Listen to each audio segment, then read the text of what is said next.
ഒരു ദിവസം അല്ലാഹുവിന്റെ പ്രവാചകൻ തന്റെ സ്വഹാബത്തിനോട് പറഞ്ഞു കൊടുക്കുകയാണ്. ലോകത്തിന്റെ നേതാവ് പറയുകയാണ്, വല്ലദീ നഫ്സീ ബിയദിഹി. അല്ലാഹുവിന്റെ പ്രവാചകൻ അവിടെന്ന് പറയുകയാണ്, ഒരു കാലഘട്ടം കടന്നു വരും, ഒരു കാലഘട്ടം കടന്നു വരും. ആ കാലഘട്ടത്തിൽ ജനങ്ങളുണ്ടല്ലോ, അതാ ഖബറിന്റെ ചാരത്തുകൂടെ നടന്നു പോകുമ്പോൾ ഹത്താ യമുറു അലാ ഖബരിഹി, ജനങ്ങൾ ഖബറിന്റെ ചാരത്തുകൂടെ നടന്നു പോവുകയാണ്. ഈ മുതിയങ്ങ നിവാസികൾക്കൊരു കാലം വരും, അന്ന് ഈ മുതിയങ്ങ പള്ളിയുടെ ഖബർസ്ഥാനിലൂടെ നിങ്ങളിൽ പലരും ഇങ്ങനെ നടന്നു പോകുമ്പോ ആ ഖബർ കാണുന്ന സമയത്ത് ഖബറിന്റെ മുകളിലങ്ങ് വീഴുകയാണ്, ഖബറിന്റെ മുകളിലേക്ക് വീഴുകയാണ്. എന്നിട്ട് അവര് പറയുകയാണ്, ഫയഖൂലു യാ ലൈതനീ കുന്തു മകാന സ്വാഹിബി ഹാദിഹിൽ ഖബർ. ആ മുതിയങ്ങ പള്ളിയുടെ ഖബർസ്ഥാനിലെ ഖബർ കാണുമ്പോ ആ ഖബറിന്റെ മുകളിലേക്ക് വീണിട്ട് ചില ആണുങ്ങൾ വിളിച്ചു പറയുകയാണ്, അല്ലാഹുവേ, ഈ ഖബറിന്റെ അകത്ത് കിടക്കുന്ന മനുഷ്യന് ഞാനായിരുന്നെങ്കിൽ എത്രയോ നല്ലതായിരുന്നു അല്ലാ, മരിച്ചാ മതിയായിരുന്നു പടച്ചവന്, മരിച്ചാ മതിയായിരുന്നു പടച്ചവന് എന്ന് പറയുന്ന ഒരു കാലം വരുമെന്ന് നബി മുഹമ്മദ് മുസ്തഫ സല്ലല്ലാഹു അലൈഹി വസല്ലമ തങ്ങൾ പറയുകയാണ്. എന്നിട്ട് പ്രവാചകൻ പറയുകയാ, വലൈസ ബിദീനി, ഖബറിന്റെ മുകളിൽ കിടന്നിട്ട് മരണത്തെ ആഗ്രഹിക്കാനുള്ള കാരണം പടച്ചവനെ പേടിച്ചിട്ടല്ല, ഖബറിനെ കുറിച്ച് ചിന്തിച്ചിട്ടല്ല, പരലോകത്തെ കുറിച്ച് ഓർമ്മ വന്നതിന്റെ പേരിലല്ല, സിറാത്തിനെ കുറിച്ച് ചിന്തിച്ചതിന്റെ പേരിലല്ല, അല്ലാഹുവിന്റെ വിചാരണയെ കുറിച്ച് ആലോചിച്ചതിന്റെ പേരിലല്ല, പിന്നെ എന്തിന്റെ പേരിലാണ്? ഈമാൻ കൂടിയത് കൊണ്ടല്ല, ഈമാൻ കൂടിയത് കൊണ്ടല്ല. വലൈസ ബിദീനി ഇല്ലൽ ബലാ,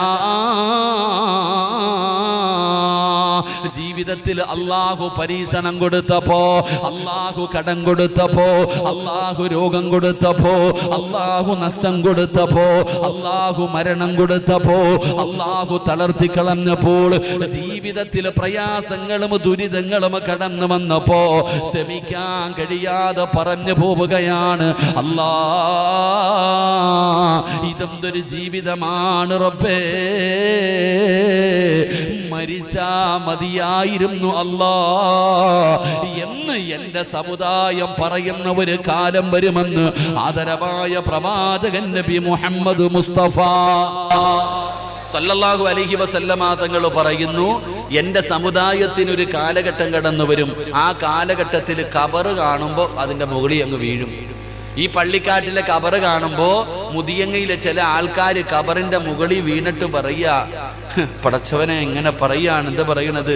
ഹത്താ തമുറു അലാ ഖബരിഹി, ആ ഖബറിന്റെ മുകളിൽ വീണിട്ട് പറയും, യാ ലൈതനി കുന്തു മകാന സ്വാഹിബ ഹാദൽ ഖബർ, ഈ മണ്ണിനടി കിടക്കണ മനുഷ്യൻ എത്ര ഭാഗ്യവാൻ, ഞാനായാ മതിയായിരുന്നു പടച്ചവനെ എന്ന് പറഞ്ഞാൽ നമ്മൾ ആരും ഖബറിന്റെ മുകളിൽ പോയി വീഴുന്നില്ലെന്നേ ഉള്ളൂ. നമ്മൾ പറയുന്നുണ്ട് ജീവിതത്തിൽ രോഗവും പ്രയാസവും കടവും കച്ചവടമൊക്കെ തകർന്ന് തരിപ്പണമായപ്പോ സമാധാനം ഇല്ലാതെ വന്നപ്പോ പറയാ, മരിച്ചാ മതിയായിരുന്നു പടച്ചവനെ, മരിച്ചാ മതിയായിരുന്നു പടച്ചവനെ. ഇങ്ങനെ പറയുന്ന ഒരു കാലം വരുമെന്ന് നബി മുഹമ്മദ് മുസ്തഫ സല്ലല്ലാഹു അലൈഹി വസല്ലമ തങ്ങൾ പറഞ്ഞു, അങ്ങനെ ഒരു കാലം വരും. നമ്മളിപ്പോ പറഞ്ഞുകൊണ്ടിരിക്കുക, ഇനി കുറച്ച് കഴിയുമ്പോൾ ഖബറിന്റെ മുകളിൽ പോയി വീഴും, ഇത്രയേ ഉള്ളൂ.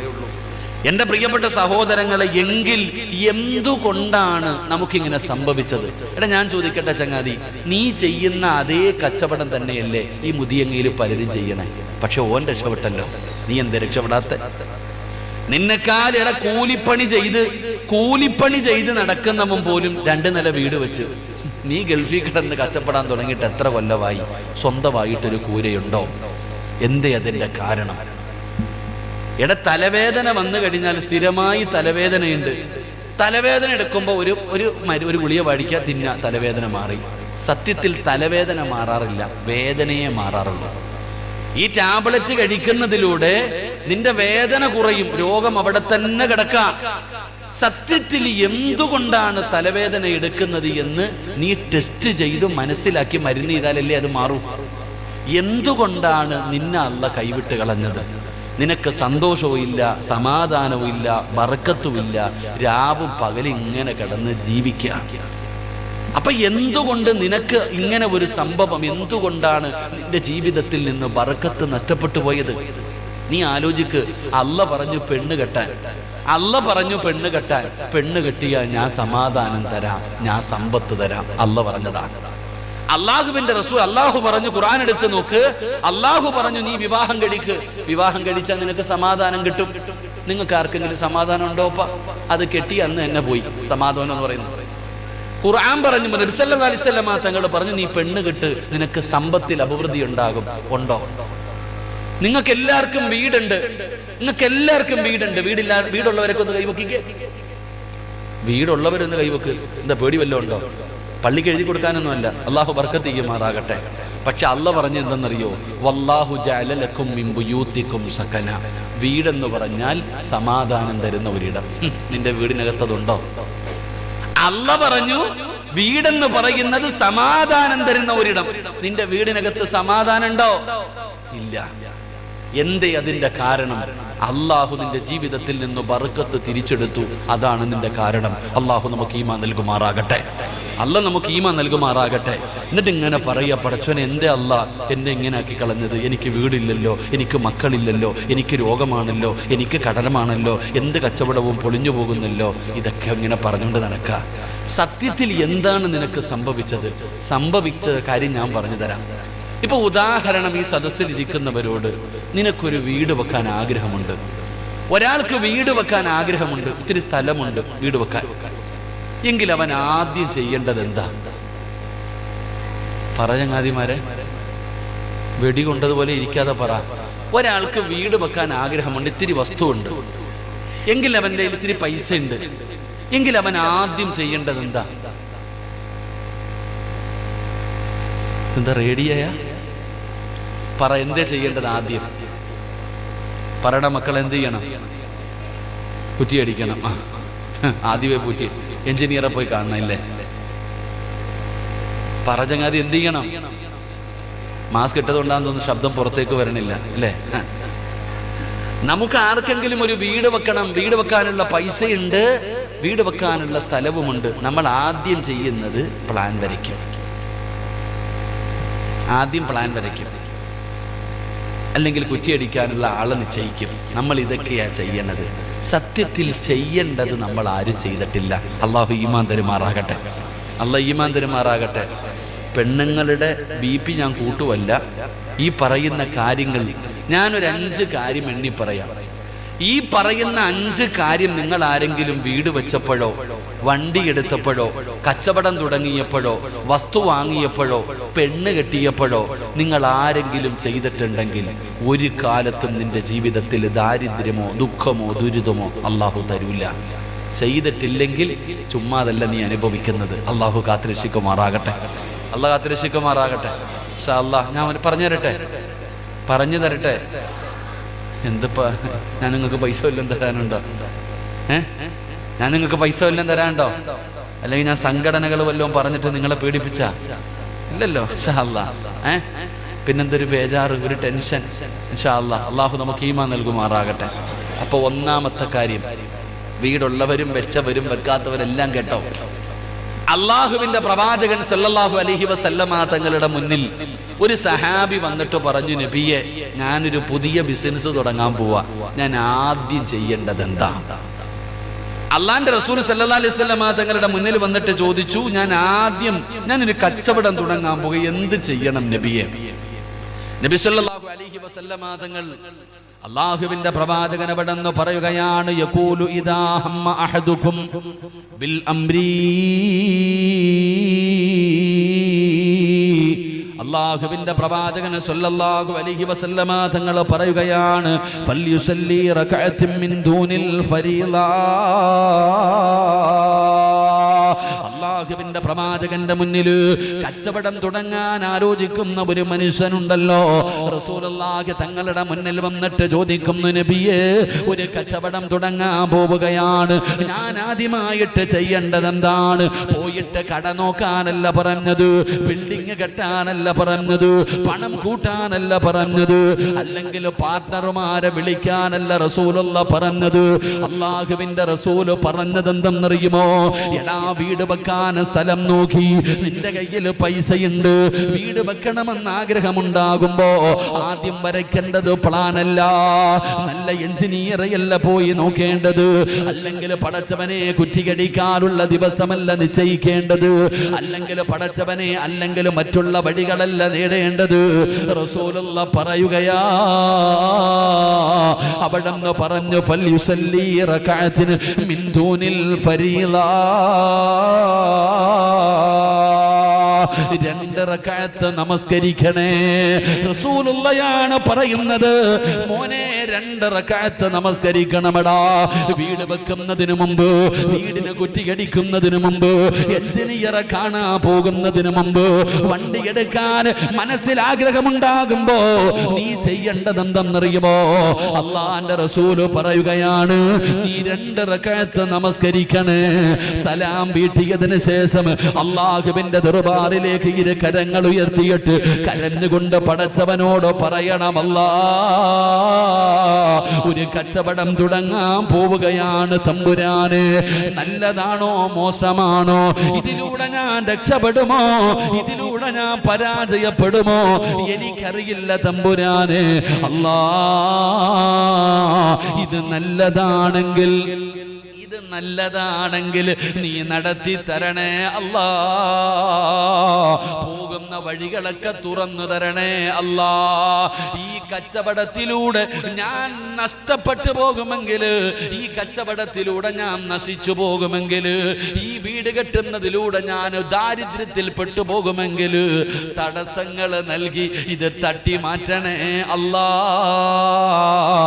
എന്ന് നീ നിസ്കരിച്ച് ദുആ ചെയ്യണമെന്ന് ആദരവായ പ്രവാചകൻ നബി മുഹമ്മദ് മുസ്തഫ, ആദരവായ പ്രവാചകൻ നബി മുഹമ്മദ് മുസ്തഫ സല്ലല്ലാഹു അലൈഹി വസല്ലം തങ്ങൾ പറഞ്ഞു, ആദ്യം ചെയ്യേണ്ടത് 2 റകഅത്ത് നിസ്കരിച്ചിട്ട് അള്ളാന്റെ കയ്യിൽ ഏൽപ്പിക്കണം. അള്ളാഹു ഈമാൻ തരുമാറാകട്ടെ, അള്ളാഹ് ഈമാൻ തരുമാറാകട്ടെ.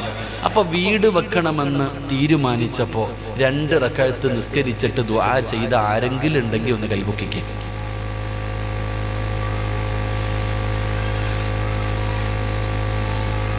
ബിസിനസ് തുടങ്ങണമെന്ന് ആലോചിച്ചപ്പോഴേ, ഒരു കച്ചവടം തുടങ്ങുന്ന സമയത്ത് 2 റകഅത്ത് നിസ്കരിച്ച് ദുആ ചെയ്ത ആരെങ്കിലും ഉണ്ടെങ്കിൽ കൈപൊക്ക്. പെണ്ണ് കെട്ടണമെന്ന് തീരുമാനിച്ചപ്പോൾ നിസ്കരിച്ച ആരെങ്കിലും ഉണ്ടോ? നിനക്ക് ബർക്കത്ത് വേണം, വരും, മോളീന്ന് വരും, കാത്തിരുന്നു. അല്ലാഹ് ഈമാൻ തരുമാറാകട്ടെ, അല്ലാഹ് ഈമാൻ തരുമാറാകട്ടെ. എടാ, നീ തുടങ്ങിയപ്പോ നിനക്ക് ഓർക്കാനൊന്നും വയ്യ. നിനക്ക് എന്തെങ്കിലും കാര്യം തുടങ്ങുമ്പോ അല്ലാഹും വേണ്ട, ആരും വേണ്ട, പെട്ട് കഴിയുമ്പോ വേണം. കട തുടങ്ങി പൂട്ടാറായി, ലക്ഷങ്ങളുടെ നഷ്ടം വന്നു, കടത്തിലായി. അപ്പൊ പള്ളിക്കകത്ത് വന്നിരുന്നിട്ട് അല്ലാ അല്ലാ അല്ലാ അല്ലാ. ആർക്ക് വേണം നിന്റെ അല്ല വിളി? എടാ, പെടുമ്പോ വിളിക്കാൻ എല്ലാരെ കൊണ്ടും പറ്റും. സാക്ഷാൽ ഫിറഔൻ വിളിച്ചില്ലേ? മൂസാ നബി അലൈഹിസ്സലാം ഫിറഔനിന്റെ കൊട്ടാരത്തിൽ കേറി ഇറങ്ങി നടന്നെടാ, പൊന്നാര ചങ്ങാതി, അള്ളാനെ കൊണ്ട് വിശ്വസിക്കടാ. നിന്റെ ഈ അഹങ്കാരൊക്കെ നീ മാറ്റിവെക്ക്, റബ്ബിനെ കൊണ്ട് നീ വിശ്വസിക്ക്. പോടാ മൂസ, അന റബ്ബുക്കുമുൽ അഅല, ഞാനായി റബ്ബ്, നിന്റെ റബ്ബ, ഞാനാടാ റബ്ബ് എന്ന് മൂസാ നബിയോട് മറുപടി പറഞ്ഞ ആ ശപിക്കപ്പെട്ട ലഅനത്താക്കപ്പെട്ട ഫിറഔനെ അവസാനം ചെങ്കടലിൽ മുങ്ങുമ്പോ അവൻ പറഞ്ഞു, ഹത്താ ഇദാ അദ്റകഹുൽ ഗർഖു, വെള്ളത്തിൽ മുങ്ങുമ്പോ പറയാ, മൂസ, നീ പറഞ്ഞ ദൈവത്തെ ഞാൻ വിശ്വസിക്കുന്നുണ്ട് കേട്ടാ. അപ്പൊ വിളിച്ചിട്ട് കാര്യമില്ല. എടാ, നീ വീട് കെട്ടുന്നതിന് മുമ്പ്, നീ പെണ്ണ് കെട്ടുന്നതിന് മുമ്പ്, നീ കച്ചവടം തുടങ്ങുന്നതിന് മുമ്പ്, നീ വണ്ടി എടുക്കുന്നതിന് മുമ്പ്, നീ വസ്തു വാങ്ങുന്നതിന് മുമ്പ് അള്ളാനോട് പറയണം, ഇത് നല്ലതാണോ മോശമാണോ എനിക്കറിയത്തില്ല അല്ലാ. നല്ലതാണെങ്കിൽ ഞാൻ പോകുന്ന വഴികൾ മൊത്തം എനിക്ക് തുറന്ന് എളുപ്പമാക്കി തരണം, ഇല്ലെങ്കിൽ തടസ്സങ്ങൾ തന്ന് തട്ടി മാറ്റണം എന്ന് നീ പറയണേ എന്ന് സിറാജല്ല പറയുന്നത്, മഹാനായ ആദരവായ പ്രവാചകൻ നബി മുഹമ്മദ് മുസ്തഫ സല്ലല്ലാഹു അലൈഹി വസല്ലം. അല്ലാഹു ഈമാൻ തരുമാറാകട്ടെ. അപ്പൊ ഒന്നാമത്തെ കാര്യം തന്നെ ചെയ്തിട്ടില്ല.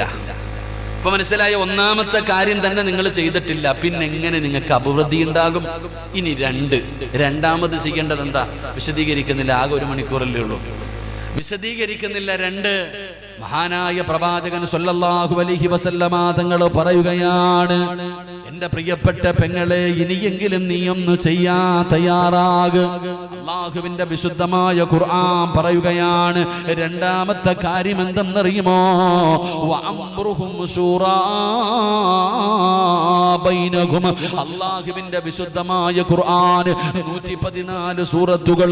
ആ 114 സൂറത്തിലെ ഒരു സൂറത്തിന്റെ പേരെന്തെന്നറിയുമോ? സൂറത്തു ശുഅറാ. കൂടിയാലോചന ഖുർആനിലെ ഒരു സൂറത്തിന്റെ പേര് തന്നെ.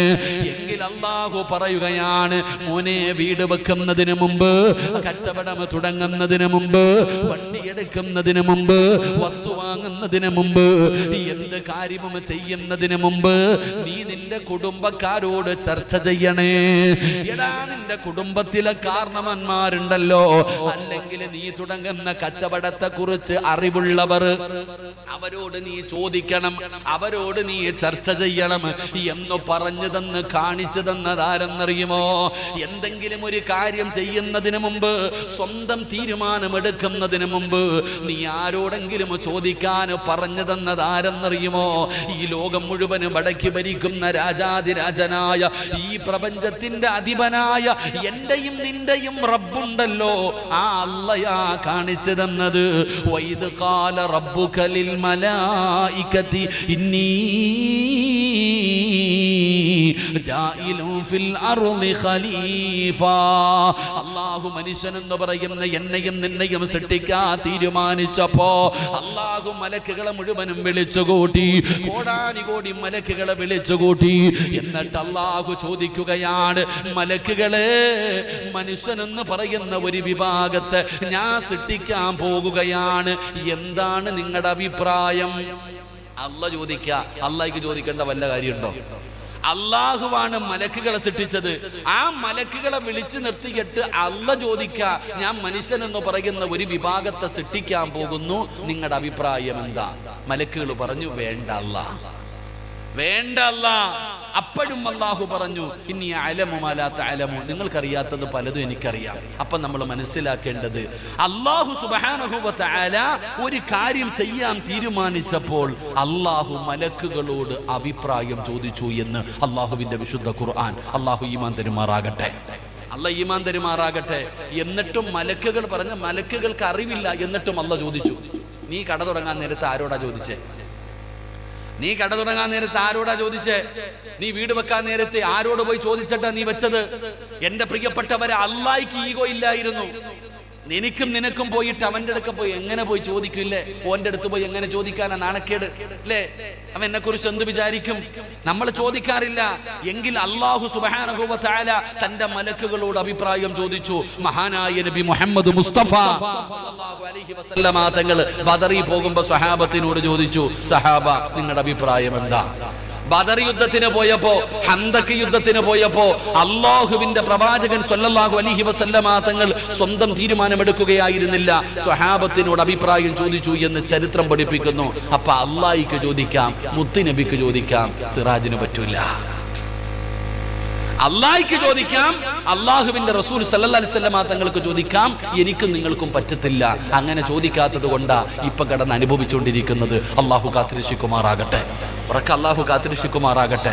എൻ്റെ പ്രിയപ്പെട്ട സഹോദരങ്ങളെ, വീട് കെട്ടും. ഇപ്പൊ എല്ലാവരും വീട് കെട്ടാൻ തുടങ്ങിക്കഴിഞ്ഞാൽ വീടൊക്കെ കെട്ടും. എന്നിട്ട് പള്ളിയിലെ ഉസ്താദ് വരും ഉദ്ഘാടനത്തിന് വന്നിട്ട് ഉസ്താദ് പറയും, അവിടെ ഇടിച്ചുകള, ഇവിടെ ഇടിച്ചുകള, അത്ര തന്നെ. നിന്റെ വീടിന്റെ താമസം കയറുന്ന എന്താ കുടിയിറക്കൽ, എന്താ പറയാ, എന്താ കുടിയല്? മുടിയല. ഇപ്പൊ എടാ, നിന്റെ വീടിനകത്ത് താമസം തുടങ്ങുന്ന അന്നത്തെ ദിവസം പള്ളിയിൽ നിന്ന് ഉസ്താദന്മാരൊക്കെ വരും, ദുആ ചെയ്യാൻ വല്ല രംഗന്മാരൊക്കെ വരും. എങ്ങനെയുണ്ട് ഉസ്താദെ വീട്? ഉസ്താദന്മാരിങ്ങനെ തലതാഴ്ത്തിയിരിക്കും. അല്ല, ധൈര്യമായിട്ട് പറ ഉസ്താദെ. ഉസ്താദ് പറയും, അതവിടെ പാടില്ലട്ടാ, അത് വേണ്ട, ഇടിച്ചു കളയണം. അപ്പത്തേക്ക് കെട്ടിയ വീട് ഒന്നാമത്തെ ദിവസം തന്നെ ഇടിക്കാൻ പറയാ. എടാ ചങ്ങാതി, ഇത് കെട്ടുന്നതിന് മുമ്പ് നീ പള്ളിയുടെ ഖത്തീബിനടുത്ത് പോയി ചോദിക്കണ്ടേ? നിന്റെ വീട് പണിയുന്നതിന് മുമ്പ്, എടാ എഞ്ചിനീയറിന് എത്ര വിവരം കാണും? ഓന് വരയ്ക്കാനേ അറിയത്തുള്ളൂ, ബാക്കിയൊന്നും അറിയത്തില്ല. വീടെന്ന് പറഞ്ഞാൽ എന്തെന്നറിയോ നിനക്ക്? വീടെന്ന് പറഞ്ഞാൽ നിനക്ക് അതിനകത്ത് താമസിക്കണ്ടേ? നിനക്ക് മരിക്കുന്ന കാലം വരെ ആ വീടിന്റെ അകത്ത് താമസിക്കണ്ടേ? നിനക്ക് സമാധാനം വേണ്ടേ? റസൂലുള്ളാഹി സ്വല്ലല്ലാഹു അലൈഹി വസല്ലമ തങ്ങൾ പറഞ്ഞു, ഇദാ അറത്ത റസൂലുള്ളാഹി സ്വല്ലല്ലാഹു അലൈഹി വസല്ലമ തങ്ങൾ പറഞ്ഞു, ഒരു മനുഷ്യനെ അള്ളാഹു നശിപ്പിക്കാൻ ഉദ്ദേശിച്ചാൽ അവന് കള്ളുകുടിക്കല്ലേ കൊടുക്കുന്നേ. ഒരാളെ അള്ളാഹു നശിപ്പിക്കാൻ ഉദ്ദേശിച്ച അവനെ കള്ളുകുടിയനാക്കൂല, അതല്ല, അല്ലെങ്കിൽ പെണ്ണുപിടിയനോ പലിശക്കാരനാക്കൂല. അള്ളാഹു ഒരാളെ നശിപ്പിക്കാൻ ഉദ്ദേശിച്ചാൽ അവന് വീട് വെക്കാൻ ആഗ്രഹം കൊടുക്കും. അവൻ മുടിഞ്ഞു പോകും. അള്ളാഹു കാത്തുരക്ഷിക്കുമാറാകട്ടെ. ഈ മുതിയങ്ങ മുതൽ നേരെ ചെറുവാഞ്ചേരി വരെ പോയാൽ മതി. ഇതിനിടയിൽ എത്ര വീടുകൾ ഇന്നും അങ്ങനെ കിടക്കുന്നുണ്ട്. എന്റെ പ്രിയപ്പെട്ട സഹോദരങ്ങളെ, വീട് വെക്കാൻ തുടങ്ങി. തന്റെ ജീവിതകാലം മുഴുവനും ഉണ്ടാക്കിയത് മുഴുവനും പൈസ ചെലവഴിച്ചു. വീടിന്റെ പണി തീർന്നോ? ഇല്ല. പിന്നെ കടം വാങ്ങാൻ തുടങ്ങി, പെണ്ണും പൊള്ളയുടെ വിൽക്കാൻ തുടങ്ങി. അതും തീരുന്നില്ല.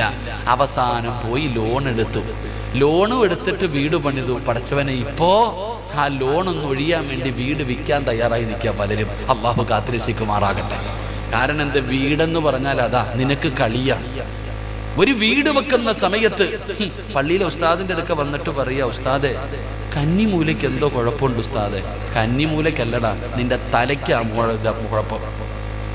എന്നാടാ കന്നിമൂല ഉണ്ടായത്? എന്ന് മുതലാ കന്നിമൂല ഉണ്ടായത്? ഇപ്പൊ എല്ലാം കന്നിമൂലയിലാ പിടിച്ചിരിക്കണം. അള്ളാനെ ഒന്നും ഒരുത്തരം വിശ്വാസമില്ല. ഞാൻ ഇത് പറയുമ്പോ ചിലപ്പോ നിങ്ങൾ ഈ പലർക്കും ഇഷ്ടപ്പെടില്ല. എന്നാ ചങ്ങാതി, നിന്റെ വാപ്പ വാപ്പാടത്തി ഒരു കന്നിമൂല ഏതാന്ന്? നിന്റെ വാപ്പ കന്നിമൂല എന്ന് മുതലാ ഈ കന്നിമൂലയൊക്കെ വന്നത്? കന്നിമൂലയിൽ കക്കൂസ് വരാൻ പാടില്ല, കുളിപ്പര വരാൻ പാടില്ല, അടുക്കള വരാൻ പാടില്ല, വാതിൽ ഇങ്ങോട്ടേ വരാൻ പാടുള്ളൂ, അങ്ങോട്ട് വരാൻ പാടില്ല. ഇത് ഏത് ഹദീസിലാ പറഞ്ഞിരിക്കണം? ഖുറാനിൽ പറഞ്ഞിട്ടുണ്ടോ? ഹദീസിൽ പറഞ്ഞിട്ടുണ്ടോ? പടച്ചവനെ, ബോധമൊന്നുമില്ല ഒരുത്തനും. ബോധം തലയ്ക്കകത്ത് ബോധമില്ലാതെ പോകുന്നു. അതുകൊണ്ട് ഇതില്ല എന്ന് പറഞ്ഞിട്ട് ഇടിക്കൽ അങ്ങോട്ട് തിരിച്ചു ഇങ്ങോട്ട് തിരിച്ചു. ആരെങ്കിലും പറയും അത് കക്കൂസ് അവിടെ വന്നതുകൊണ്ടാ, അടുക്കള ഇവിടെ വന്നതുകൊണ്ടാ, വാതിൽ ഇവിടെ വന്നതുകൊണ്ടാ. എടാ, നിനക്ക് 10ഉം 15ഉം സെന്റ് ഉള്ളത് കൊണ്ടല്ലേ കന്നിമൂല നോക്കുന്നത്. 2 സെന്റ് ഉണ്ടായിരുന്നുണ്ടെങ്കിൽ നീ എന്ത് ചെയ്തേനെ? നിനക്ക് ഈ ഒരുപാട് വസ്തു ഉള്ളത് കൊണ്ടല്ലേ. 2 സെന്റ് നിനക്ക് ഉണ്ടായിരുന്നെങ്കിൽ, പഞ്ചായത്തിൽ നിന്ന് വെച്ച് തരുന്ന വീടായിരുന്നെങ്കിൽ, നീ അടുക്കള എവിടെ കൊണ്ടുവച്ചേനെ? നീ ബാത്റൂം എവിടെ കൊണ്ടുവച്ചേനെ? വീടിന്റെ വാതിൽ അങ്ങോട്ടേ പറ്റത്തുള്ളൂ എന്ന് പറഞ്ഞാൽ നീ എവിടെ കൊണ്ടുവച്ചേനെ? എന്റെ പ്രിയപ്പെട്ടവരെ, ചെയ്യേണ്ടതൊന്നും നിന്റെ വീടിനകത്തില്ല. ചെയ്യാൻ പാടില്ലാത്തതൊക്കെ നിന്റെ വീടിനകത്തുണ്ട്. ചുമ്മാതല്ല കണ്ണീര് കുടിക്കുന്നത്. അള്ളാഹു ഈമാൻ നൽകുമാറാകട്ടെ. ഒരു സത്യത്തിൽ ഒരു വീടിന്റെ അകത്ത് വേണ്ടത് എന്തെന്നറിയോ എന്റെ പ്രിയപ്പെട്ടവരെ, എന്റെ പ്രിയപ്പെട്ട സഹോദരങ്ങളെ? സത്യത്തിൽ ഒരു വീടിന്റെ അകത്ത് വേണ്ടത് 2 കാര്യങ്ങളാണ്. നിങ്ങളുടെയൊക്കെ വീടിനകത്ത് ഉണ്ടോ എന്ന് നോക്കിയാൽ മതി. അള്ളാഹു കാക്കുമാറാകട്ടെ. പറഞ്ഞുതരട്ടെ. ടെൻഷൻ അടിക്കോ? പണി കഴിഞ്ഞെന്ന് പറഞ്ഞിട്ട് കാര്യമൊന്നുമില്ല. എന്ത് ചെയ്തിട്ടും കാര്യമില്ലല്ലോ. എന്റെ പ്രിയപ്പെട്ട സഹോദരങ്ങളെ, വീടിന്റെ കിബില അറിയുന്നവരൊക്കെ ഒന്ന് കൈവക്കിക്കേ. കൈതാക്ക്. ആരാ ഏത് ഉസ്താദാ വന്ന് നിങ്ങളുടെ വീടിന്റെ കിബില നോക്കിയത്? വീട്ടിലെ കിബില നിന്റെ ഭാര്യയും മക്കളൊക്കെ നിസ്കരിക്കൂലേ? ഇടയ്ക്ക് നീ നിസ്കരിക്കൂലേ? നിന്റെ വീടിന്റെ കിബില ആരാ നോക്കിയത്? ഏതെങ്കിലും ഉസ്താദിനെ കൊണ്ടുവന്ന് നീ നോക്കിപ്പിച്ചോ? ഈ സാധനമല്ലേ നോക്കിയത്? ഇതല്ലേ നോക്കിയത് നിന്റെ കിബില? അങ്ങോട്ട് എടുത്തു വെക്കും, ഒറ്റയടി, ഇങ്ങോട്ട്. അത് തന്നെ. ഇതിലാ നിനക്ക് വിശ്വാസം. ഇതിനകത്ത് മാപ്പെന്ന് പറയുന്നൊരു സാധനമുണ്ട്. നമ്മൾ ഈ സ്ഥലങ്ങളിലൊക്കെ പോകണമെങ്കിൽ എന്താ പറയാ? ലൊക്കേഷൻ അടിച്ചിട്ട് പോകത്തില്ലേ? ഗൂഗിള്. നിങ്ങൾ ഇവിടെ നിന്നുകൊണ്ട് ഒന്ന് അടിക്കണം, ഏതെങ്കിലും ഇവിടെ നിന്ന് മട്ടന്നൂര് വരെ പോകാനൊന്ന് അടയ്ക്കണം. എന്നിട്ട് നിങ്ങൾ വണ്ടിയും കൊണ്ടുവന്ന് പോയി നോക്കിക്കേ. ചിലപ്പം മട്ടന്നൂരെത്തും, ചിലപ്പോൾ വേറെ ഏതെങ്കിലും ഊരിലെത്തും. അള്ളാഹു കാക്കുമാറാകട്ടെ. ചിലപ്പോൾ എവിടെങ്കിലും കൊണ്ടുപോയി ഇറക്കും. ചിലപ്പോൾ കിട്ടിയാൽ പൊട്ട മാവിലെറിഞ്ഞ മാങ്ങ വീഴുന്ന പോലെ. ചിലപ്പോൾ എത്തും, ചിലപ്പോൾ എത്തൂല. അതാ ഇതിന്റെ ഗുണം അങ്ങനെ. ഞാൻ പറഞ്ഞത് കിബില നോക്കുന്നില്ല എന്നല്ല. പക്ഷെ പല വീട്ടിലും നിനക്കറിയാം, കിബിലയുടെ നേരെ ഇരുന്ന് മൂത്രമൊഴിക്കാൻ പാടുണ്ടോ? എതിരെ ഇരുന്ന് മൂത്രമൊഴിക്കാൻ പാടുണ്ടോ? പാടില്ല. എന്നാൽ നിന്റെ വീട്ടിലെ ക്ലോസറ്റ് ഇരിക്കുന്ന എങ്ങോട്ടാന്ന് പോയി നോക്ക്. പല വീട്ടിലെയും ബാത്റൂമിലെ ക്ലോസറ്റ് ഇരിക്കുന്നത്. അപ്പൊ പറയും, മറയുണ്ടല്ലോ ഉസ്താദേ. മസല, മറയുണ്ടല്ലോ. നിന്റെ വീടിനകത്ത് ഞാൻ ഈ അടുത്തൊരു വീട്ടിൽ പോയപ്പോൾ അത്ഭുതം തോന്നി. നേരെ പോയിട്ട് മൂത്രമൊക്കെ ഒഴിച്ച് ഒളിവെടുത്തിട്ട് നിസ്കരിക്കാൻ കാക്കാ മുസല്ല എടുക്ക്. എങ്ങോട്ടാ കിബില? നേരെ കാണിച്ചെന്ന് കക്കൂസിന്റെ വാതിൽ തുറന്നടക്ക. ഞാൻ അങ്ങോട്ടിരുന്ന മൂത്രം ഒഴിച്ച് കിബിലയുടെ നേരെ ഇരുന്നു. അള്ളാഹുവിന്റെ റസൂൽ സല്ലല്ലാഹു അലൈഹി വസല്ലം തങ്ങൾ പറഞ്ഞു, കിബിലയുടെ നേരെ തുപ്പാൻ പാടില്ല. കിബിലയുടെ നേരെ തുപ്പാൻ പാടില്ല. കിബിലയുടെ നേരെ തുപ്പിയാൽ ആ തുപ്പല് നാളെ നിന്റെ പരലോകത്ത് നിന്റെ നെറ്റിയിൽ അള്ളാഹു കൊണ്ടുവെക്കുമെന്ന് നബിയുനാ റസൂലുള്ളാഹി. നാണം കെട്ടുകൊണ്ട് നാളെ റബ്ബിന്റെ കോടതിയിൽ വരും കിബിലയുടെ നേരെ തുപ്പിയവൻ. പിന്നെ മൂത്രമൊഴിക്കുന്നവന്റെ കാര്യം പറയണ്ടല്ലോ, അള്ളാഹു കാത്തുരക്ഷിക്കുമാറാകട്ടെ. ഞാൻ പറഞ്ഞത് മക്കളെ, പള്ളിയിലെ ഉസ്താദന്മാരോട് പോയി ചോദിക്കുക. വീട് വെക്കുന്നതിന് മുമ്പ്, ഓരോ കച്ചവടങ്ങൾ ചെയ്യുന്നതിന് മുമ്പ് കച്ചവടം ചെയ്തു പരിചയമുള്ളവരോട് നീ ചോദിക്ക്, ഇത് ചെയ്താൽ രക്ഷപ്പെടാൻ വല്ല വഴിയുമുണ്ടോ? വീട്ടിലെ വാപ്പാടെ വാപ്പ കാരണവന്മാര് കുറെ എണ്ണം ഉണ്ടല്ലോ മോനെ, ഒന്നുപോയി ചോദിക്കടാ. പെണ്ണ് കെട്ടാൻ പോകുമ്പോൾ പോലും നീ ചോദിക്കത്തില്ല, പിന്നെ കച്ചവടം ചെയ്യുമ്പോൾ. പെണ്ണ് കെട്ടാൻ പോകുന്ന സമയത്ത് പോലും പണ്ടത്തെ കാലങ്ങളിൽ പെൺകുട്ടികൾ വീട്ടിലേക്ക് കയറി വരുമ്പോൾ വാപ്പ പറഞ്ഞു, മോളെ നിന്റെ കല്യാണം ഉറപ്പിച്ചു, ഇതാണ് പുതിയ അപ്പള. കണ്ടു, കഴിഞ്ഞു, അൽഹംദുലില്ലാ. ഇപ്പൊ 11ാം ക്ലാസ്സിൽ പഠിക്കുന്ന, +1 പഠിക്കുന്ന മകള് വീട്ടിൽ വന്നിട്ട് പറയും, ഞാനൊരുത്തനെ നോക്കി വെച്ചിട്ടുണ്ട്, നിങ്ങൾ കെട്ടിച്ചെന്നാ മതി. ഇതവസ്ഥ. എന്നിട്ട് കടന്ന് അനുഭവിക്കുകയാ. അള്ളാഹു കാത്തുരക്ഷിക്കുമാറാകട്ടെ. അപ്പൊ 2 സിറാജ് പറഞ്ഞതല്ല, അള്ളയാ പറഞ്ഞത്. വഅംറുഹും ശൂറാ ബൈനഹും. നീ എന്ത് നല്ല കാര്യം ചെയ്യാൻ തീരുമാനിക്കുമ്പോഴും നീ അറിവുള്ളവരോട് ചോദിക്ക്. ഒറ്റയ്ക്ക് തീരുമാനമെടുക്കരുത്, മുഷാവറ ചെയ്ത് തീരുമാനമെടുക്ക്. അള്ളാഹു നിന്നെ രക്ഷപ്പെടുത്തും, പടച്ചവൻ നിന്നെ സഹായിക്കുമെന്ന് നബി മുഹമ്മദ് മുസ്തഫ. അള്ളാഹു നമുക്ക് ഈമാൻ നൽകുമാറാകട്ടെ. അള്ളാഹ് ഈമാൻ നൽകുമാറാകട്ടെ. 3 ഇങ്ങോട്ട് നോക്ക്. 3 അള്ളാഹുവിന്റെ റസൂൽ സല്ലല്ലാഹു അലൈഹി വസല്ലം തങ്ങൾ പറഞ്ഞു, അള്ളാഹുവിന്റെ തൃപ്തിയും അള്ളാഹുവിന്റെ സഹായവും നീ ഉറപ്പിക്കണം. കച്ചവടത്തിന് ഇറങ്ങുമ്പോ, ഒരു പുതിയ കച്ചവടത്തിന് ഇറങ്ങുമ്പോ നീ ഒരു കാര്യം ഉറപ്പിക്കണം, അള്ളാഹുടെ സഹായം ഉണ്ടോ ഇല്ലേ, അതാ നോക്കണ്ടേ. അള്ളാഹ് സഹായിച്ചില്ലെങ്കിൽ നീ പോയി. അള്ളാന്റെ സഹായം ഉറപ്പിച്ചിട്ട് വേണം നീ കച്ചവടത്തിന് ഇറങ്ങാൻ. അള്ളാന്റെ സഹായം ഉറപ്പിച്ചിട്ട് വേണം നീ വീട് വെക്കാൻ ഇറങ്ങാൻ. അള്ളാന്റെ സഹായം ഉറപ്പിച്ചിട്ട് വേണം നീ പെണ്ണ് കെട്ടാൻ ഇറങ്ങാൻ. അള്ളാന്റെ സഹായം ഉറപ്പിച്ചിട്ട് വേണം നീ വണ്ടി വാങ്ങാൻ ഇറങ്ങാൻ. അപ്പൊ റസൂലുള്ളാഹി തങ്ങളോട് സഹാബത്ത് ചോദിച്ചു, എങ്ങനെയാ നബിയെ അള്ളാന്റെ സഹായം കിട്ടാ, അള്ളാന്റെ തൃപ്തി കിട്ടാ? ഒരൊറ്റ ഉദാഹരണം ഞാൻ ചോദിക്കട്ടെ. പഴയ കാലങ്ങളിൽ നിങ്ങളുടെ വീട്ടിൽ ഒരു തെങ്ങ് വെച്ചു. നിങ്ങളുടെ വീടുകളിൽ നിങ്ങളുടെ വാപ്പ അല്ലെങ്കിൽ വാപ്പയുടെ വാപ്പ നിങ്ങളുടെ വീട്ടിൽ ഒരു തെങ്ങ് വെച്ചു. ആ തെങ്ങിൽ നിന്ന് ആദ്യമായിട്ട് കിളിക്കുന്ന തേങ്ങ എന്ത് ചെയ്യുമായിരുന്നു? എന്ത് ചെയ്യുമായിരുന്നു? പറ. നിങ്ങൾക്ക് മടി വല്ല ഉണ്ടോ? അല്ല, നിന്റെ മൊഴിയാൻ വല്ല പാടുണ്ടോ? നിങ്ങളുടെ വീട്ടിൽ ഒരു തെങ്ങിൽ നിന്ന് ആദ്യമായിട്ട് കിട്ടുന്ന തേങ്ങ എന്ത് ചെയ്യുമായിരുന്നു? പള്ളിക്ക് കൊടുക്കും. ഒരു 10 മുട്ട വെച്ചു, വിരിഞ്ഞാൽ ഒരു കോഴി ആർക്ക് കൊടുക്കും? പള്ളിക്ക് കൊടുക്കും. നിന്റെ വീട്ടിലോ? നീ വെട്ടി തിന്നും. അതന്നെ അവസ്ഥ. അവർക്ക് വിവരം ഉണ്ടായിരുന്നു, അവർക്ക് ബുദ്ധി ഉണ്ടായിരുന്നു. എന്റെ പ്രിയപ്പെട്ട സഹോദരങ്ങളെ, പണ്ടത്തെ കാലത്ത് അങ്ങനായിരുന്നു. അള്ളാഹുവിന്റെ റസൂൽ സല്ലല്ലാഹു അലൈഹി വസല്ലം തങ്ങൾ പറഞ്ഞു, ഹുബ്ബുൽ ഫുഖറാഇ വൽ മസാകീൻ. അള്ളാഹുവിന്റെ സഹായം വേണോ, അള്ളാഹുവിന്റെ തൃപ്തി വേണോ, ഒരു സദക്ക കൊടുക്കടാ മോനെ. 10ാം ക്ലാസ്സിൽ പരീക്ഷ എഴുതാൻ പോകുന്ന കുട്ടികൾ പള്ളിയുടെ മുന്നിലെത്തുമ്പോൾ ഒരു 5 രൂപ പള്ളിയുടെ വഞ്ചിപ്പെട്ടിയിടും. എന്തിന്? വെറുതെ. ദൂരെ യാത്ര പോകുന്നവർ, ലോഡുമായിട്ട് പോകുന്നവർ പള്ളി കാണുമ്പോ ആ പള്ളിയുടെ മുന്നിൽ ഒരു വഞ്ചി കാണും. ആ വഞ്ചിയിൽ മുസ്ലിമും ഇടും, ഹൈന്ദവനും ഇടും, ക്രിസ്ത്യാനിയും ഇടും. എന്തിനാ ഇടുന്നേ? അള്ളാഹുടെ സഹായം കിട്ടാൻ. പക്ഷേ നീ വീട് വെച്ചപ്പോ ആർക്കാ പൈസ കൊടുത്തേ? നീ വണ്ടി 25 ലക്ഷത്തിന്റെ വണ്ടി എടുത്തപ്പോ ആർക്കാടാ പള്ളിയിൽ ഒരു 5 പൈസ നീ ഇട്ടോ? നീ നിന്റെ മക്കളെ കെട്ടിച്ചപ്പോ ഏതെങ്കിലും ഒരു പാവപ്പെട്ടവന് എന്തെങ്കിലും 1 ഗ്രാം നീ വാങ്ങിക്കൊടുത്തോ? എന്നിട്ട് നിനക്ക് ബറക്കത്ത് വേണം. അള്ളാഹു നമുക്ക് ഈമാൻ നൽകുമാറാകട്ടെ. ഉറക്കപ്പറ, അല്ലാഹ് ഈമാൻ നൽകുമാറാകട്ടെ. മഹാനായ നബി മുഹമ്മദ് മുസ്തഫ സല്ലല്ലാഹു അലൈഹി വസല്ലമ തങ്ങൾ പറയുകയാണ്, അള്ളാഹുവിന്റെ റസൂല് പറയുകയാണ്, പടച്ച റബ്ബിന്റെ സഹായം നിനക്കുണ്ടാകണം, അള്ളാഹുവിന്റെ തൃപ്തി നിനക്കുണ്ടാകണം. ആ തൃപ്തി കിട്ടാറുള്ള എളുപ്പ വഴി എന്തെന്നറിയുമോ? ഹുബ്ബുൽ ഫുഖറാഇ വൽ മസാകീൻ. നീ പാപങ്ങളെ ഇഷ്ടപ്പെടൂ, പാപങ്ങളെ സഹായിക്കൂ, എന്തെങ്കിലും ഒരു സദഖ കൊടു. അള്ളാന്റെ പള്ളികളുണ്ടല്ലോ, മദ്രസകളുണ്ടല്ലോ, യതീംഖാനകളുണ്ടല്ലോ, യതീമായ മക്കളുണ്ടല്ലോ, പാവപ്പെട്ട പെൺകുട്ടികളുണ്ടല്ലോ, രോഗികളായി കിടന്ന കിടപ്പിൽ കിടന്ന് മലമൂത്ര വിസർജനം നടത്തുന്നവരുണ്ടല്ലോ, ആ പാവപ്പെട്ടവർക്ക് നീ ഒരു സദഖ കൊടുക്ക്. ആ സദഖ കൊടുക്കുന്നതിലൂടെ അല്ലാഹു നിന്നെ സഹായിക്കുകയാ. റസൂലുള്ളാഹി പറഞ്ഞല്ലോ, അസ്സദഖത്തു റദ്ദുൽ ബലായാ, സദഖ വിപത്തുകളെ തട്ടിമാറ്റുമെന്ന് ആദരവായ പ്രവാചകൻ നബി മുഹമ്മദ് മുസ്തഫ. ആദരവായ പ്രവാചകൻ നബി മുഹമ്മദ് മുസ്തഫ അല്ലാഹുവിന്റെ റസൂല് പറഞ്ഞു, നീ എന്തെങ്കിലും ഒരു സദഖ കൊടുക്ക്, അള്ളാഹു ഈമാൻ തരുമാറാകട്ടെ. വഅദ് പറയുന്ന ഉസ്താദിനൊന്നുമില്ല, കേൾക്കാൻ വന്നവർക്ക് ചായയും ബിസ്ക്കറ്റും കുടിക്ക്, അള്ളാഹു നമുക്ക് ഈമാൻ തരുമാറാകട്ടെ. മാസ്ക് ഒക്കെ എടുത്തിട്ട് കുടിക്കട്ടാ കേട്ടാ, മാസ്ക് എടുത്തിട്ട് ചിലപ്പോൾ എടുത്ത് ഒരൊറ്റ കടി മാസ്ക് വെച്ചിട്ട് അങ്ങനെ വേണ്ട, കൊടുക്കൊടു. അൽഹംദുലില്ലാ, അള്ളാഹ് ഈമാൻ തരുമാറാകട്ടെ.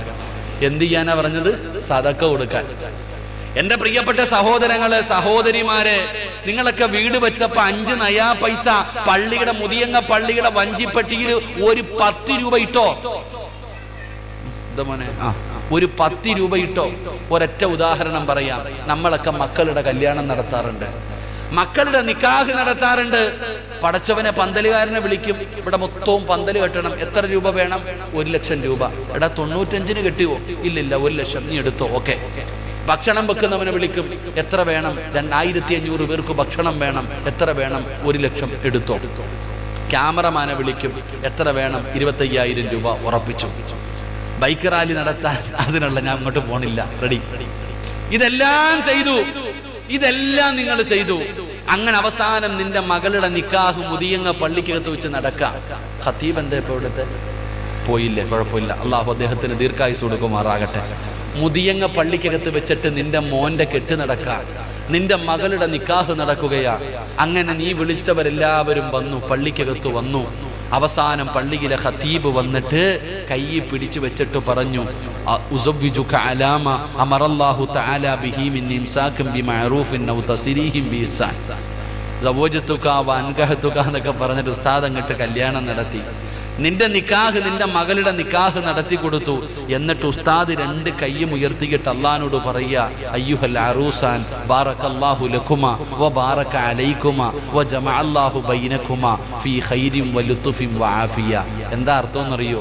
അല്ലാഹുവേ, ഈ നവദമ്പതികൾക്ക് നീ ബറക്കത്ത് ചെയ്യണേ അല്ലാ, നല്ല ജീവിതം കൊടുക്കണേ അല്ലാ, ഒത്തൊരുമ കൊടുക്കണേ അല്ലാ. ഉസ്താദ് നെഞ്ചു പൊട്ടിയിട്ട് ദുആ ചെയ്യുക. അപ്പം നിന്റെ വാപ്പ പോലും ചിലപ്പോൾ ഇങ്ങനെ വെച്ചിരിക്കണ കൈ, നിന്റെ വാപ്പ പോലും ചിലപ്പോ കൈ ഇങ്ങനെ താഴെ ഇട്ടിട്ടിരിക്കുക, അങ്ങോട്ടും ഇങ്ങോട്ടും നോക്കുക, ആമീൻ പറയണമെന്നില്ല. നിന്റെ കൂടപ്പുറപ്പ് ക്യാമറയും പിടിച്ചോണ്ട് ഇങ്ങനെ നടക്കുക. പലരും ഇങ്ങനെ ഭിത്തിയും ചാരിയിരിക്കുക, കാലും നീട്ടിയിട്ട്. നിനക്കൊരു നല്ല ജീവിതം കിട്ടാൻ വേണ്ടി ഏറ്റവും കൂടുതൽ ദുആ ചെയ്തത് പള്ളിയിലെ ഖതീബ. പക്ഷേ ആ പള്ളിയിലെ ഖതീബിന് കൈമടക്ക് കൊടുക്കേണ്ട സമയം വന്നപ്പോൾ ബാപ്പാനോട് ചോദിച്ചു, എത്ര കൊടുക്കണമെന്ന്? 500 വേണോ 1000 വേണോ? നിന്റെ ജീവിതത്തിൽ നിന്റെ നിക്കാഹിൻ്റെ അന്ന് ഏറ്റവും വലിയ പുണ്യകർമ്മം ചെയ്ത് നിനക്ക് വേണ്ടി ദുആ ചെയ്തു തന്ന ആ പള്ളിയിലെ ഖതീബിന് കൊടുക്കാൻ പൈസയുടെ സമയമായപ്പോൾ നീ കണക്ക് നോക്കി. 3 മാസം കഴിഞ്ഞപ്പോൾ കമ്മിറ്റി ഓഫീസിൽ വന്നിരിക്കുക, ഉസ്താദെ 2 പേരും പിരിയാ നിക്ക, ഒന്ന് നേരെയാക്കി തരാൻ. അല്ലാഹു ഈമാൻ തരുമാറാകട്ടെ. കല്യാണത്തിന്റെ അന്ന് നിനക്ക് ഓർമ്മയില്ലായിരുന്നു, നിക്കാഹിന്റെ അന്ന് നിനക്ക് ഓർമ്മയില്ല. പക്ഷെ എന്ന് ഓർമ്മ വന്നു, മോളും ഭർത്താവും തമ്മിൽ അടിച്ച് പിരിഞ്ഞ് തലാഖിന്റെ വക്കിലെത്തിയപ്പോ പള്ളിക്കകത്ത് വന്നിരുന്നിട്ട് പറയാ, നേരെയാക്കാൻ. അപ്പോഴാണോടാ നേരെയാക്കേണ്ടത് വാപ്പ?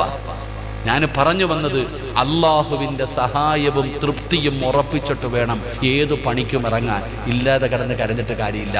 അല്ലാഹു ഈമാൻ തരുമാറാകട്ടെ. അതിനുള്ള വഴി ഒരു 10 പൈസ, ഒരു 10 രൂപ, ഒരു 5 രൂപ അള്ളാഹു പറയുന്നു, പള്ളിക്കോ മദ്രസയ്ക്കോ യതീംഖാനയ്ക്കോ നിനക്ക് ഇഷ്ടമുള്ളവർക്ക് നീ കൊടുക്ക്, അള്ളാഹു നിന്നെ സഹായിക്കുമെന്ന് നബിയുനാ റസൂലുള്ളാഹി. 3 4 നിർത്താറായോ? മടുക്കുമ്പോ പറയണം കേട്ടാ, കാരണം ഇത് വഴലല്ലോ, ക്ലാസ് അല്ലേ, അതുകൊണ്ട്. 4 മഹാനായ നബി മുഹമ്മദ് മുസ്തഫ, മഹാനായ നബി മുഹമ്മദ് മുസ്തഫ സല്ലല്ലാഹു അലൈഹി വസല്ലമ തങ്ങളുടെ തൃപ്തിയും സഹായവും വേണം നീ രക്ഷപ്പെടണമെങ്കിൽ. അള്ളാഹുവിന്റെ പ്രവാചകൻ സല്ലല്ലാഹു അലൈഹി വസല്ലമ തങ്ങളുടെ തൃപ്തിയും സഹായവും ഉണ്ടെങ്കിലേ നീ രക്ഷപ്പെടത്തുള്ളൂ. അതിനെന്തേ ചെയ്യണ്ടേ?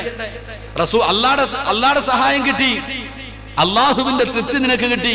ഇനി പ്രവാചകൻ സല്ലല്ലാഹു അലൈഹി വസല്ലമ തങ്ങളുടെ തൃപ്തി നിനക്കുണ്ടാകണം. വീട് വെച്ചാലും, വണ്ടി എടുത്താലും, പെണ്ണ് കെട്ടിയാലും, വസ്തു വാങ്ങിയാലും, കച്ചവടം തുടങ്ങിയാലും അള്ളാന്റെ തൃപ്തിയും വേണം, മുത്തുനബിയുടെ തൃപ്തിയും വേണം.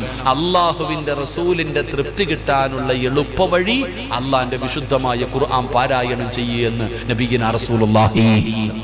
എന്റെ പൊന്നുമോനെ, എടാ പൊന്നാര ചങ്ങാതി, വീട് വെക്കുന്നതിന് മുമ്പ് പള്ളിയിലെ ഉസ്താദിനെ വിളിച്ചിട്ട് ഒരു ഫാത്തിഹയെങ്കിലും ഓതിപ്പിക്കും. അത്ര ഞാൻ പറഞ്ഞുള്ളൂ. നിനക്ക് റസൂലുള്ളാഹി തങ്ങളുടെ സഹായം വേണോ? ഖുർആൻ ഓത്. പള്ളിയിലെ ഉസ്താദിനെ വിളിക്കണമെന്ന് ഞാൻ പറയുന്നില്ല. നീയെങ്കിലും ഇരുന്നിട്ട് ഒരു യാസീൻ ഓതടാ മോനെ. വണ്ടി എടുക്കാൻ പോകുന്നതിന് മുമ്പ്, കച്ചവടം തുടങ്ങാൻ പോകുന്നതിന് മുമ്പ് ഒരു യാസീൻ ഓതടാ. കാരണം എന്തെന്നറിയോ? ഖുർആനിൽ 114 സൂറത്തുണ്ട്. പക്ഷേ മരിച്ച വീട്ടിൽ പോയാലും യാസീൻ, കല്യാണ വീട്ടിൽ പോയാലും യാസീൻ, മൗലിദിന് പോയാലും യാസീൻ, എവിടെ പോയാലും യാസീൻ. എന്താ യാസീന്റെ പ്രത്യേകത? യാസീന്റെ പ്രത്യേകത റസൂലുള്ളാഹി സ്വല്ലല്ലാഹു അലൈഹി വസല്ലമ തങ്ങൾ പറഞ്ഞു, യാസീൻ ഓതുമ്പോൾ എന്തിനു വേണ്ടിയാണോ ഓതുന്നത് അത് അല്ലാഹു കൊടുക്കുമെന്ന് നബി മുഹമ്മദ് മുസ്തഫ. യാസീൻ ഓതുന്നത് പടച്ചവനെ എന്റെ കച്ചവടത്തിൽ ബർക്കത്തുണ്ടാകണം എന്ന് നിയത്ത് ചെയ്തിട്ട് ഓതിയ ബർക്കത്തുണ്ടാകും. പടച്ചവനെ എന്റെ വണ്ടി, പടച്ചവൻ എന്നെ അപകടങ്ങളെ തൊട്ട് നീ കാക്കണം, യാസീൻ ഓതിയ അത് തന്നെ ഉണ്ടാകും. റസൂലുള്ളാഹി തങ്ങൾ പറഞ്ഞു, യാസീൻ ഓതിയിട്ട് ദുആ ചെയ്താൽ അല്ലാഹു സ്വീകരിക്കുമെന്ന് നബിയിന റസൂലുള്ളാഹി. അതാ യാസീന്റെ പ്രത്യേകത, അതാണ് യാസീന്റെ പ്രത്യേകത. എടാ, മരിച്ച് മുതിയങ്ങ പള്ളിയുടെ ഖബർസ്ഥാനി കിടക്കുന്ന നിന്റെ വാപ്പാടെ ഖബറിന്റെ ചാരത്ത് പോയിട്ട് നീ യാസീൻ ഓതിയ നിന്റെ വാപ്പ 40 ദിവസം രക്ഷപ്പെട്ടു. റസൂലുള്ളാഹി തങ്ങൾ പറഞ്ഞു, ഖബറിന്റെ ചാരത്ത് പോയി നിന്ന് യാസീൻ ഓതിയാൽ 40 ദിവസം ഖബറാളികളുടെ ശിക്ഷ അല്ലാഹു മാറ്റിക്കൊടുക്കുമെന്ന് നബിയിന റസൂലുള്ളാഹി. അതുകൊണ്ട് മുത്തുനബിയുടെ, അല്ലാഹുവിന്റെ റസൂലിന്റെ തൃപ്തിയും സഹായവും നിനക്ക് വേണമെങ്കിൽ നീ എന്ത് ചെയ്യണം? ഖുർആൻ ഓതണം, യാസീൻ ഓതണം. യാസീൻ ഓതിയില്ലെങ്കിലും ഒരു ഇഖ്ലാസ് എങ്കിലും ഓതും മോനെ. ഒരു ഫാത്തിഹയെങ്കിലും ഓത്, ഒരു സൂറത്തെങ്കിലും നീ ഓത്. ആ ഓതുന്നതിലൂടെ അല്ലാഹുവിന്റെ തൃപ്തിയും കിട്ടി. മഹാനായ നബി മുഹമ്മദ് മുസ്തഫ സല്ലല്ലാഹു അലൈഹി വസല്ലമ തങ്ങളുടെ തൃപ്തിയും സഹായവും നിനക്ക് ലഭിക്കുകയാണ്. അല്ലാഹു നിന്നെ രക്ഷപ്പെടുത്തിയില്ലേ? മുത്തുനബി ഇഷ്ടപ്പെട്ട് കഴിഞ്ഞില്ലേ? ഇനി എന്താണ് നിനക്ക് വേണ്ടത്? ഇനി എന്താണ് നിനക്ക് വേണ്ടത്? ഒന്ന്, ഏത് നല്ല കാര്യവും ചെയ്യാൻ തീരുമാനിക്കുമ്പോൾ ഒന്നാമത് ചെയ്യേണ്ടത് ഫൽയുസല്ലി റകഅതൻ മിൻ ദൂനിൽ ഫരീള, 2 റകഅത്ത് നിസ്കരിച്ചിട്ട് ദുആ ചെയ്യണേ. രണ്ടാമത്തെ കാര്യം എന്തെന്നറിയുമോ? അറിവുള്ളവരോട് ചോദിക്ക്, മുശാവറ ചെയ്ത് വഅംറുഹും ശൂറാ ബൈനഹും. നീ അറിവുള്ളവരോട് ചോദിക്കാതെ നീ ചെയ്യരുത്. 3, അല്ലാഹുവിന്റെ തൃപ്തി നേടണേ, അല്ലാഹുവിന്റെ സഹായം നേടണേ. അതിനുള്ള എളുപ്പ വഴി ഹുബ്ബുൽ ഫുഖറാഇ വൽ മസാകീൻ. എന്തെങ്കിലും ഒന്ന് സദഖ കൊടുക്ക്. 4, പ്രവാചകന്റെ തൃപ്തി വേണം, അല്ലാഹുവിന്റെ റസൂൽ നിന്നെ സഹായിക്കണം. അതിനുള്ള വഴി എന്ത്? ഖുർആൻ ഓത്, സൂറത്തു യാസീൻ ഓത്, സൂറത്തുൽ ഇഖ്ലാസും മുഅവ്വദതൈനി ഓത്.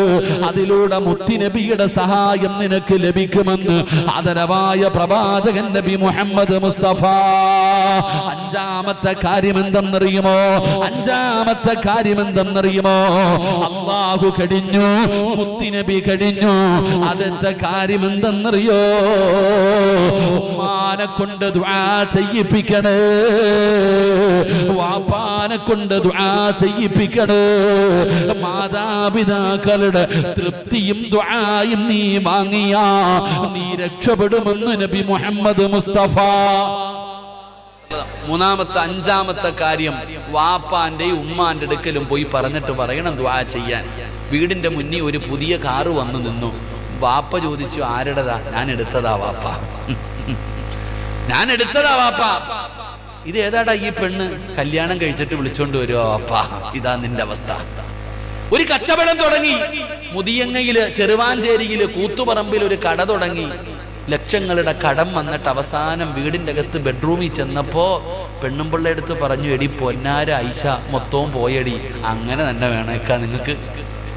സ്വന്തം പെണ്ണുമ്പിള്ള പറയാ, അങ്ങനെ തന്നെ വേണം. അന്നേ ഞാൻ പറഞ്ഞല്ലേ ഈ പണിക്കിറങ്ങണ്ടാന്ന്. ലക്ഷങ്ങളുടെ കടം വന്നിട്ട് ബെഡ്റൂമിൽ ചെന്നപ്പോ കൂടെ കിടക്കുന്നവള് പറയാ നിങ്ങൾക്ക് അങ്ങനെ തന്നെ വേണം. ഉടനെ അവിടെ നിന്ന് സമാധാനമില്ലാതെ വെളിയിൽ വന്നിട്ട് ഹാളിൽ വന്നിട്ട് കാല് നീട്ടിക്കിട്ട് ലൈറ്റ് ഓഫ് ആക്കിയിട്ടിരിക്കുക. ഉമ്മ വന്നിട്ട് ചോദിക്കുന്നു, എന്തേ മോനെ ഉറങ്ങണില്ലേ, എന്തേ ഉമ്മ ഉറങ്ങണില്ലേ? ഉമ്മ കച്ചവടമൊക്കെ പോയി ഉമ്മ, എല്ലാം നഷ്ടത്തിലായി, പോട്ട മോനെ അല്ല സഹായിക്കൂടാ. അതാ ഉമ്മ. എല്ലാം നഷ്ടപ്പെട്ടിട്ട് നീ ഇരിക്കുമ്പോഴും ഉമ്മയ്ക്ക് പരാതിയൊന്നുമില്ല. ഉമ്മ പറയും, അള്ളാഹു നിന്നെ സഹായിക്കും, നീ പേടിക്കണ്ട, അള്ളാഹു നമുക്ക് ഈമാൻ തരുമാറാകട്ടെ. എൻ്റെ പ്രിയമുള്ള സഹോദരങ്ങളെ, മുഅ്മിനീങ്ങളെ, ഞാൻ പറഞ്ഞു വന്നത്, നീ ബാപ്പാനോടും ഉമ്മാനോടും പറഞ്ഞിട്ട് ദുആ ചെയ്യിപ്പിക്കണം. അവരുടെ ദുആ നിന്റെ ജീവിതത്തിൽ വലിയ ഒരു ഘടകമാണ് രക്ഷപ്പെടാൻ. എൻ്റെ പ്രിയപ്പെട്ട സഹോദരങ്ങളെ, ചരിത്രം എടുത്തു നോക്ക്. നമ്മളിൽ എത്ര പേരാ ഉമ്മാനോടും ബാപ്പാനോടും പറയുന്ന? പെണ്ണും പിള്ളേടുത്ത് എല്ലാം പറയും. ഞാനും നിങ്ങളും ഭാര്യയുടെ അടുത്ത് പോയിട്ട് എല്ലാ കാര്യങ്ങളും പറയും. പക്ഷേ അതിനകത്ത് ചർച്ച ചെയ്യുന്ന ഉമ്മ വെളിയിൽ നിന്ന് കേൾക്കണേ. ഒരൊറ്റ ഉദാഹരണം ഞാൻ ചോദിക്കട്ടെ. എത്രയോ കേരളത്തിലെ ഏറ്റവും വലിയ സമ്പന്നന്മാരുടെ ചരിത്രം എടുത്തു നോക്ക്. രാവിലെ അവർ വൈകുന്നേരം കച്ചവടം കഴിഞ്ഞ് വീട്ടിൽ കയറി വന്നാൽ നേരെ ഉമ്മ ഉണ്ടോ വാപ്പ ഉണ്ടോ മാതാപിതാക്കൾ ഉണ്ടെങ്കിൽ അവരുടെ റൂമിൽ പോയിട്ട് താക്കോല് തലകണിയുടെ അടിയിൽ വെച്ചിട്ട് ഉമ്മായെ പോയി കാണും. ഉമ്മാടെയും വാപ്പാടെയും റൂമിൽ പോയി ആ കടയുടെ താക്കോല് കൊണ്ടുപോയിട്ട് അവരുടെ കയ്യിൽ കൊടുത്തിട്ട് ഉമ്മാനും വാപ്പാനോടും ഒരു 2 മിനിറ്റ് സംസാരിച്ചിട്ട് പെണ്ണുമ്പിള്ള എടുത്ത് പോത്തുള്ളൂ. രാവിലെ കച്ചവടത്തിന് പോകാൻ ഇറങ്ങുമ്പോൾ കുളിച്ചൊരുങ്ങി ഭക്ഷണം കഴിച്ചു നേരെ ഉമ്മാടെ റൂമിൽ പോയിട്ട് ഉമ്മാടെ കയ്യിൽ നിന്ന് താക്കോല് വാങ്ങും. ഉമ്മാടെ കയ്യിൽ നിന്ന് താക്കോല് വാങ്ങും, എന്നിട്ട് കച്ചവടത്തിന് പോകും. അവരൊക്കെ രക്ഷപ്പെട്ടു. നീയോ? കച്ചവടം കഴിഞ്ഞിട്ട് നേരെ കൊണ്ടുപോയി പെണ്ണുമ്പിള്ളയുടെ കയ്യിൽ താക്കോലും പൈസയും കൊടുത്തിട്ട് പറയും, പൂട്ടി വെച്ചോ, കാണിക്കണ്ട.